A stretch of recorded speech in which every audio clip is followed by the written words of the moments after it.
Habemus Papam.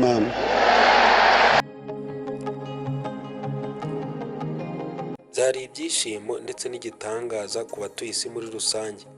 Abakristo Gatolika ndetse n'abakunda Kiliziya bari bategerezanyije amatsiko kureba Papa mushya.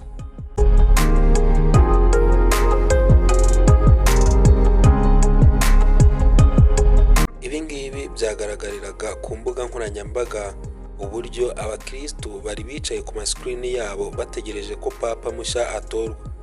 Abandi nabo bari bigereye i Roma kureba niba barabona Papa mushya, dore ko byari byatangajwe ko nyine hari itorwa rya Papa mushya ndetse araza gutangazwa. Ni nyuma y'uko umwotsi w'umweru uzamutse mu kirere wemeza ko Papa yabonetse, ndetse abakristo bose bakaza kuhita babibona byihuse.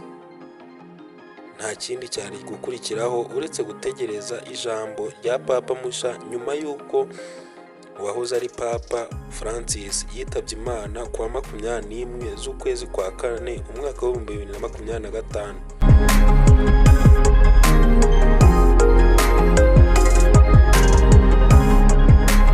Hagati aho ngaho uri kwibaza uti ese nuhe mupapa watowe? Ibi ngibi ngira ngo ushobora kuba wabyumvisheho cyangwa se wabibwiweho ariko mu buryo butarambuye.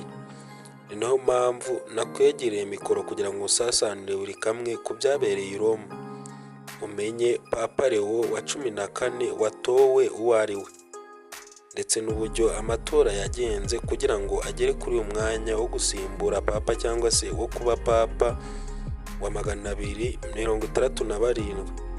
Mu mateka ya Kiliziya nyine niwe mupapa ubaye Papa Leo wa 14. Hagati aho ngaho aho wageze ni kuri Kadamu TV. Niba ari bwo bwa mbere kora subscribe, like, share ndetse na comment, ubundi tujye tubana buri munsi.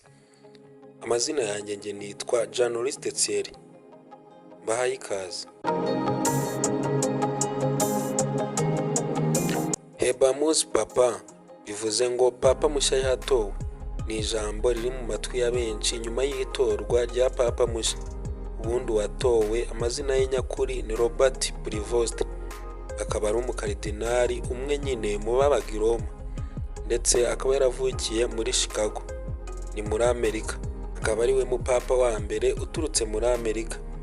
Ni Papa kandi wa 267 mu mateka ya Kiliziya Gatolika, ariko akaba yahawe izina ry'ubupapa cyangwa se yise izina ry'ubupapa rya Papa Leo wa 14.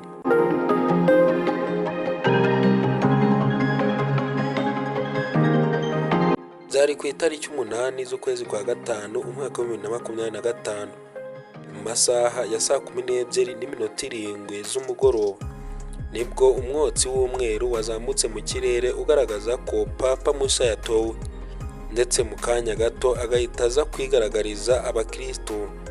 Abigaragariza nyine harimo no kubasuhuza, aho yatangiye ababwira ati mugire amahoro. Uyu Papa Robert kandi yatowe nyuma y'uko uwahoze ari Papa Francis yitabye Imana ku itariki 21 z'ukwezi kwa kane umwaka wa 2025. Hakaza gutegerezwa amatora ya Papa mushya, ndetse ku itariki 8 z'ukwezi kwa gatanu Papa mushya nyine akaba yabonetse. Ushobora kwibaza uti ni ibiki biranga uyu Papa watowe, ndavuga Papa Leo wa 14?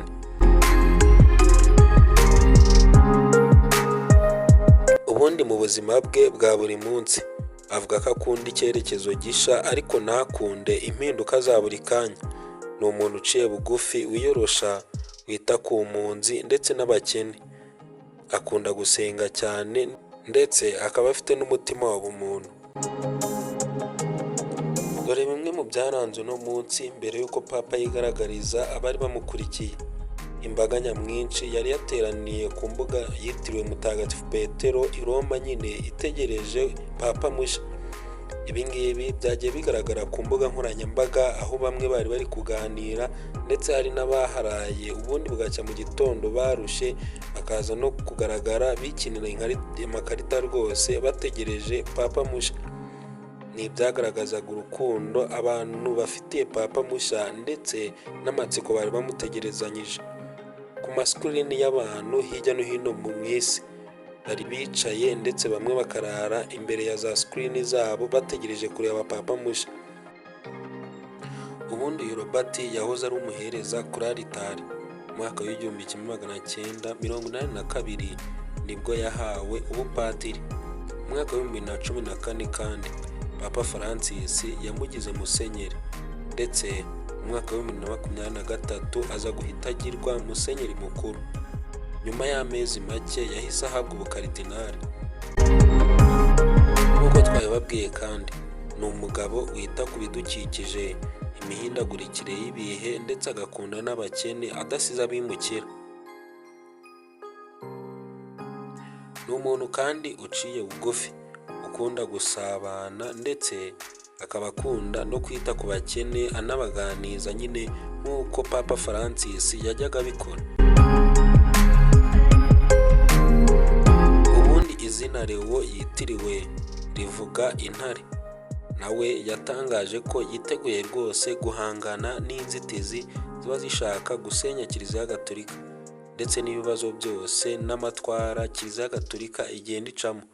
Yiteguye rwose kuyayinyuzamo neza ndetse no gukomeza kurinda ubusugire bwa Kiliziya Gatolika.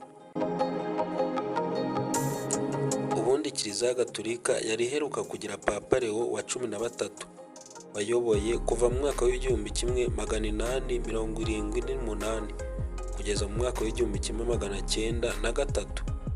Kuri ubu ngubu rero Kiliziya Gatolika ikaba yongeye kuyoborwa na Papa Leo wa 14 ari we Robert Prevost watowe. Ngayo nguko ibyerekeranye na Papa mushya watowe Robert Francis Prevost witiriwe Papa Leo wa 14. Hagati aho ngaho niba wakunze iyi video yihe like, kanda subscribe kugira ngo tujye tubana buri munsi. Amazina yanjye nitwa Journalist Thierry. Mukomeze mugire ibihe byiza, turabakunda cyane, Imana ibarinde.